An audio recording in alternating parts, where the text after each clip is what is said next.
Gente, se você usa apps de pegação, eu tenho certeza que você conhece essa fatídica e terrível pergunta. Ô brother, manda um oi aí pelo áudio. Ou a pessoa simplesmente para de mandar a mensagem de texto e do nada começa a mandar mensagem de áudio para ver se você responde em áudio também. E a gente sabe o que é isso. É o teste da voz. Assim como dezenas de outros aspectos da nossa vida gay, o nosso potencial como um parceiro sexual é avaliado pela masculinidade. Ou seja, se a sua voz for assim, tá ótimo, mas se for assim, aí não pode. E se você falar fino e ainda for ativo, aí que não pode mesmo. É o velho estigma da voz de gay. E quem sofre com isso geralmente sofre desde muito antes de sequer começar a ficar com meninos. Na infância a gente já é identificado e perseguido por ter uma voz de gay. E às vezes a gente nem sabia ainda o que era ser gay, né? Resultado, como se não bastassem 1000 coisas no mundo pra gente se sentir mal, até a nossa voz vira um problema pra nossa autoestima. Vamos conversar sobre isso?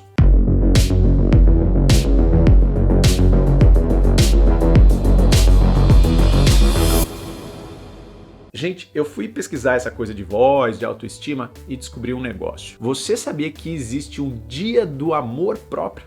E já é agora, dia 28 de fevereiro. A data é oficial só em Porto Alegre e foi criada para lembrar todo mundo de cultivar o amor próprio. E amor próprio envolve um equilíbrio entre aceitar aquilo que nem sempre dá para mudar, como a nossa voz, e tomar a iniciativa para mudar aquilo que a gente consegue, como o nosso cabelo. Se você anda sentindo o seu cabelo mais fino, mais ralo, caindo com mais frequência, não se desespera que isso é comum. Cerca de 30% dos homens já sofrem com calvície antes dos 30 anos, depois 50% ali na faixa dos 50 anos e 80% na faixa dos 70 anos. Mas não importa a sua idade, você tem um aliado nessa sua jornada de amor próprio, que é a Manual. A Manual é um tratamento criado especificamente para você, para as necessidades do seu cabelo, a partir de um questionário que você responde no site deles. A equipe médica avalia o seu caso e cria um kit que é mandado todo mês para sua casa. Vem tudo numa caixinha super discreta e com frete grátis para todo o Brasil. E o que é melhor, né? Você não precisa ir buscar na farmácia, não precisa marcar consulta no médico. E se pintar qualquer dúvida, a Manual tem acompanhamento clínico online gratuito e ilimitado. Usa quantas vezes você quiser. Os resultados tendem a começar a ser sentidos a partir do 4º mês de uso, conforme a prescrição médica. A galera aqui do canal tá me acompanhando nesse tratamento já faz uns 4 meses, já dá pra notar como o meu cabelo mudou e vários de vocês já me mandaram DM dizendo que animaram também pra tratar a queda capilar, o que é muito legal. E você pode vir com a gente também. Eu vou colocar o link pro site da Manual no descritivo do vídeo e vou incluir também um cupom novo, Vida Gay, que vai te dar 40% de desconto no seu primeiro pedido. Atenção que o cupom mudou, hein? Antes era Gay Nerd, agora é Vida Gay do jeito que está escrito na tela. E ele é válido por tempo limitado. Não tem idade para a gente começar a cultivar o amor próprio e são essas pequenas mudanças que têm um impacto enorme na nossa autoestima. Gente, voz e autoestima tem tudo a ver. Se você nunca foi julgado pela sua voz, você é um gay privilegiado. Porque para muitas pessoas, esse julgamento já começa lá atrás. É um julgamento duplo. Primeiro pela sociedade, que começa a identificar elementos na sua voz que não seriam condizentes com a masculinidade, que é cobrado de um menino desde criança. É aquilo, né? Se você tem voz fina, você é gay. Se você fala anasalado, você é gay. Se você fala baixinho, você é gay. Se você sibilo S, se você tem língua presa, você é gay. Então já vem 2 recados aí, né? Sua voz é errada, sua voz é motivo de vergonha, e você ser gay também é motivo de vergonha. Só que aí vem o segundo julgamento. A pessoa cresce, talvez ela seja de fato gay, e aí quando ela acha que vai ser aceita pelos iguais a ela, né, pelo restante da comunidade gay, ela continua recebendo esse preconceito. Porque os gays replicam essa ideia de que a voz de um homem tem que ser de um jeito específico, né, tem que cumprir uma certa expectativa de gênero, e quem não cumpre é menos indicado para ser namorado ou parceiro sexual. E por falar em parceiro sexual, tem também a leitura errada, né, de que se o cara tem uma voz de um jeito, ele é ativo, e se ele tem uma voz de outro jeito, ele é passivo. Ou ele não serve para ser ativo. É claro, né, que não existe julgamento que a nossa comunidade não consiga deixar ainda pior e transformar numa nóia normativa sobre sexo para deixar todo mundo ainda mais encanado. Ao longo das últimas décadas, teve vários estudos científicos que tentaram relacionar esses 2 elementos, né? Voz e orientação sexual. Um estudo de 1994 nos Estados Unidos colocou os participantes para ouvir vários homens falando uma frase específica, sem ver quem eram esses homens, e depois tentar adivinhar se eles eram gays ou não. E as pessoas conseguiram acertar numa taxa de 60%, um pouquinho maior do que seria a média por pura sorte, que seria de 50%. Se você só tem 2 respostas para uma pergunta, né, se você chutar, você sempre vai ter 50% de chance de acertar. Ou seja, estatisticamente, esse não era um indício muito significativo para detectar um gay. E outras pesquisas mais recentes também comprovaram isso, a de que homens héteros têm igual probabilidade de serem identificados erroneamente por causa da voz. Isso rolou numa pesquisa na Universidade do Havaí e outra na Universidade de Toronto, e essa última provou que menos da metade dos gays tem essas características associadas à voz de gay. Isso porque, de novo, o que está sendo replicado pela sociedade é aquela eterna confusão entre orientação sexual e expectativas de gênero. A ideia de que certas características, certos hábitos, certos comportamentos ou objetos são considerados pertencentes ao gênero feminino e outros seriam exclusivos do gênero masculino. Então, quando um homem tem características supostamente pertencentes ao feminino, ele seria gay. E isso é uma construção social. O que se entende por pertencente ao feminino e por pertencente ao masculino são elaborados a partir de normas sociais que vão se consolidando e depois mudando em cada cultura. A gente não precisa ir longe, cara. 50 anos atrás, mulheres não podiam ter certas profissões, não podiam jogar futebol. 100 anos atrás, elas não podiam usar calça. 300 anos atrás, o homem é que usava saia e usava maquiagem. Aliás, se a gente for pensar em roupa e maquiagem, isso variou de gênero em várias culturas e várias épocas. E aí a gente tem um outro aspecto dessa dinâmica social, que é uma espécie de contragolpe da comunidade gay, né? Tô assistindo muito BBB. Muitas vezes o gay se permite uma voz menos grave, menos rígida, mais melodiosa que a do homem heterossexual, porque ele já entende que ele não precisa cumprir as expectativas da masculinidade tóxica. Eu já falei desse tipo de libertação aqui no canal, que é aquela ideia de, bom, eu já desafiei a regra número 1 da masculinidade tóxica, que é não ser gay. Eu já tô sofrendo as consequências de desviar dessa norma, então eu posso me permitir falar do jeito que eu quiser e até emprestar, absorver certos padrões vocais que seriam das mulheres. E é isso que eu acho que dói mais quando a gente sofre esse preconceito dentro da nossa comunidade, porque seriam os próprios gays tentando te colocar de volta nessa gaiola, nessa caixinha. Não, você tem que falar como homem, você tem que falar desse jeito aqui. E um outro aspecto ainda pior é esse bloqueador de visão, que nem a gente coloca em cavalo, que os gays vão lá e colocam em si mesmos, impedindo de enxergar e aceitar potenciais parceiros afetivos ou sexuais, porque ele não cumpre um critério que não faz o menor sentido. E é aquilo, né? O gay coloca todas essas regrinhas absurdas aí e depois reclama que tá sozinho, que se sente solitário, que ninguém quer namorar. Tudo isso vai minando a autoestima dessas pessoas. E é esse ponto da voz de gay que realmente me interessa discutir. Não se dá para identificar um gay ou um ativo ou um passivo pela voz, mas como isso afeta o nosso amor próprio. Então eu estou muito feliz de ter entrevistado o Gabriel Trevisani, que é fonoaudiólogo e mestre em distúrbios da comunicação humana, que fez uma pesquisa muito legal sobre percepção da própria voz e autoestima na comunidade LGBTQIA+. Eu ajudei a compartilhar o formulário dessa pesquisa lá em setembro e agora ele retornou com os resultados que são muito interessantes. Dá uma olhada. Gabriel, querido, muito obrigado pela sua presença aqui. E me conta um pouquinho como é que foi a inspiração para fazer essa pesquisa. Por que você decidiu abordar esse tema? Eu adoro essa pergunta porque a inspiração para essa pesquisa veio muito da observação da minha pessoa, do meu eu, dos meus amigos, né, do meu ciclo próximo e a partir das redes sociais. Eu sou uma pessoa LGBTQIA+, né, e aí eu observava que eu tinha algumas questões de autoestima e meus amigos também. E aí eu comecei a observar isso na clínica vocal também. E aí eu comecei a observar que a voz mudava, nós tínhamos resultados, mas ainda o resultado daquela voz não era bom para aquela pessoa. E aí eu comecei a indagar, será que isso não vem muito do psicológico? Será que isso não vem muito da própria autoestima? A gente sabe que tem um cunho social muito por trás disso, né? De que é um peso social, de que a voz, por exemplo, por ser um homem, ele tem que ter uma voz de homem. Aquela questão do binarismo na voz também, sabe? Uma voz tem que ser de homem ou uma voz de mulher.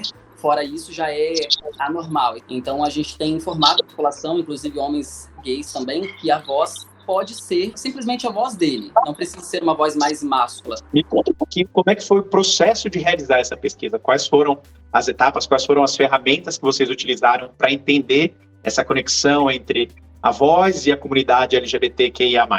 Foi um processo de coleta totalmente online, o que foi bom porque a gente conseguiu ampliar o número de pessoas participantes. Então, assim, antes eu tinha perguntas só do meu estado, do estado que eu residia, que eu estudava. E depois eu tive respostas de do Brasil inteiro, sabe? Eu tive respostas de brasileiros que moravam no exterior. E o que você percebeu com as respostas desses formulários? Teve algum depoimento, alguma história que alguma pessoa te contou que chamou sua atenção? Marcel, alguns depoimentos que eu recebi enquanto pesquisador foram bem impactantes, assim, sabe? E alguns eu elenquei e coloquei na dissertação que vai estar disponível no repositório da Universidade Federal de São Paulo. Eu recebi depoimentos como muito da minha autoestima vem da minha voz. E quando a gente para pensar nessa narrativa, a gente vê que tem um peso social bem grande, né? É uma voz que foi produzida pela própria laringe dele, que ele tem desde o nascimento, que foi amadurecendo ao longo do seu desenvolvimento. Então, por que ele tem esse impacto na autoestima? Sabe, por que ele não aceitou prontamente a sua voz? Porque tem a parte social que julga a nossa voz se for algo fora do comum para essas pessoas. E a partir desses resultados coletados na enquete, na pesquisa, vocês têm um próximo plano? Qual é a ideia a partir daí? É criar um sistema de amparo, de tratamento, de apoio para essas pessoas que ainda não têm a autoestima validada pela própria voz, uma ideia de lidar melhor com a própria voz? Tem um aspecto prático nessa pesquisa? Sim, Marcel. Eu acredito muito que toda pesquisa deve render frutos, principalmente para aquela população que foi pesquisada. Então, nesse caso, nós pesquisamos pessoas LGBTQIA+, nada melhor do que fornecer frutos para essa população. Então, por isso, eu e os meus orientadores, o corpo de pesquisa, nós estamos elaborando uma cartilha de orientação sobre a própria voz, e que vai ser disponibilizada para o Brasil inteiro, quem quiser o acesso. Ela ainda está em fase de elaboração, mas é um dos frutos da nossa pesquisa. Você tinha mencionado que essa pesquisa, na verdade, você começou essa pesquisa, de certa maneira, desde criança, né? Você já lidava com essa questão. E aí eu queria saber como é que foi o impacto dela para você. Você transformou a sua perspectiva, a sua percepção da sua própria voz, ou isso já tinha sido transformado antes? Como é que foi? Antes de entrar no mestrado, eu já estava em terapia psicológica, né? Em que uma das minhas questões na terapia mesmo era a minha autoestima enquanto pessoa LGBTQIA+. Vou te dizer um fato curioso, né? Quando eu era criança, eu ficava na casa da minha avó muito, né? E meu avô recebia muitas ligações porque ele é comerciante, né? E muitas pessoas ligavam para ele e eu atendia. E quando eu atendia, algumas pessoas falavam: "Oi, você é a esposa do fulano de tal?" E por um primeiro momento eu comecei a me incomodar com aquilo. Falei: "Poxa, não, eu quero ter uma voz mais pertencente ao gênero masculino."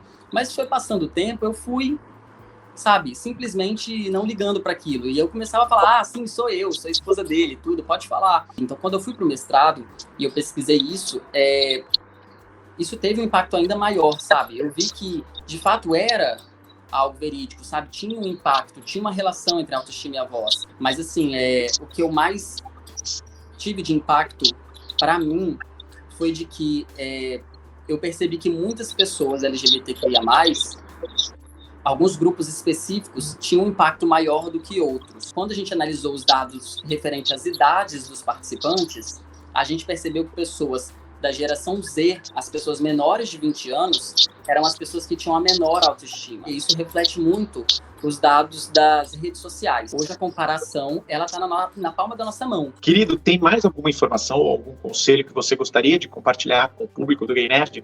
Certa vez uma pessoa veio me perguntar no Instagram, e eu fico super aberto para receber essas perguntas, sabe? Porque eu acho muito interessante. São perguntas que merecem ser perguntadas. E aí uma pessoa me perguntou se existia a voz do gay, a voz do homem gay, e que possui tantos estereótipos, né? Às vezes a gente olha para um rapaz e o rapaz tem aquela voz característica, na verdade que não é característica, né? Mas que a sociedade transformou como característica do homem gay e fala: "Nossa, esse homem é gay." E aí essa pessoa me perguntou: "Gabriel, existe algo na laringe, que é o nosso órgão que produz a nossa voz, que explique, será que essas pessoas gays, por exemplo, têm uma formação diferente das pessoas não gays?"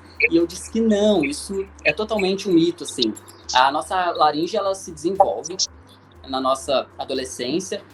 Quando a gente é adulto, a gente tem ela formada com todas as nossas cartilagens, músculos, enfim, e não tem nada de diferente em pessoas não LGBTQIA+.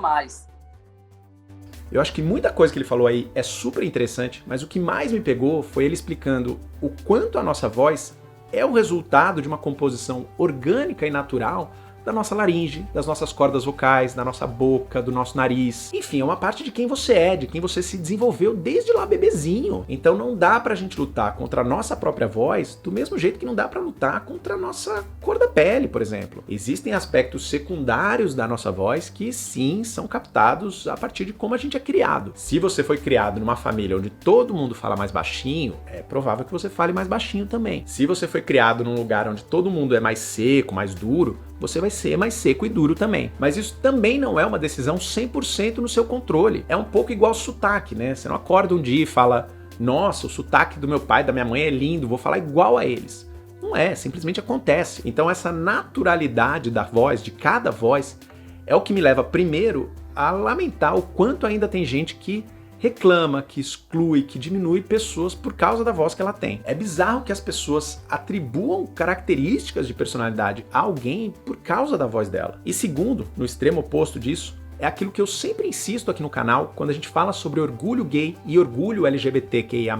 Não é orgulho só de uma coisa, só da sua orientação sexual ou da sua identidade de gênero. É um trabalho constante para se orgulhar de tudo que você é. E isso inclui o seu corpo, a sua cor, o lugar onde você nasceu, o seu sotaque e a sua voz. Então toda vez que vierem com esse papo de orgulho gay, amplia esse escopo, traz tudo de você para dentro dessa ideia. Eu sei que muitos de vocês já têm orgulho de ser gay, mas ainda não têm orgulho de ser 100% quem você é. E é demonstrando esse orgulho que a gente fala mais alto, com ou sem a nossa voz, com ou sem as palavras, né? Metaforicamente ou literalmente. É com orgulho de verdade que a gente cala a voz dessas pessoas mesquinhas e preconceituosas. Essa voz a gente não precisa ouvir.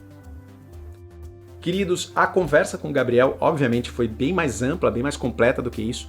Eu vou colocar um link da versão estendida no primeiro comentário do vídeo. E também vou incluir um link para o novo formulário que ele lançou para mais uma rodada dessa pesquisa. Vai lá preencher, é super rapidinho.